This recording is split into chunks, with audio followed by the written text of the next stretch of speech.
तो नमस्ते प्रणाम, हम खेसारी लाल यादव और हम आ रहल बनी अपना बड़का भैया पवन सिंह जी के समर्थन में 28 मई 2024 के काराकाट लोकसभा क्षेत्र में। तो जेंगर वो लोग इन प्यार दे के अपना पवन के इतना बड़ा कहनी, वही का प्यार और आशीर्वाद दे के इतना बड़ा कर दिया और इतना बहुमत से जिताई, भारी मत से जिताई कि सिर्फ इंडिया ही ना बल्कि विदेश में भी काराकाट के चर्चा होके। ऐसा लागत है जे काराकाट में ही चुनाव होता, पूरा इंडिया में होता जरूर, लेकिन लागत है जे काराकाट में ही एगो खाली चुनाव होता।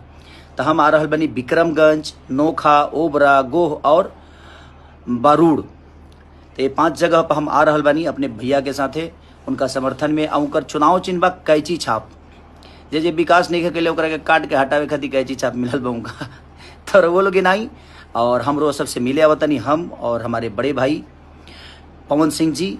और बस आप लोग का प्यार जिसके साथ है वो दुनिया का सबसे बड़ा आदमी है, बस यही कहना चाहता हूँ। तो जिस तरह उनको संगीत में आप लोगों ने बड़ा किया, कला क्षेत्र में बड़ा किया, उसी तरह आप लोगों को अब उस आदमी को नेता भी बड़ा बनाना है ताकि आप सबके विकास के लिए काम करें।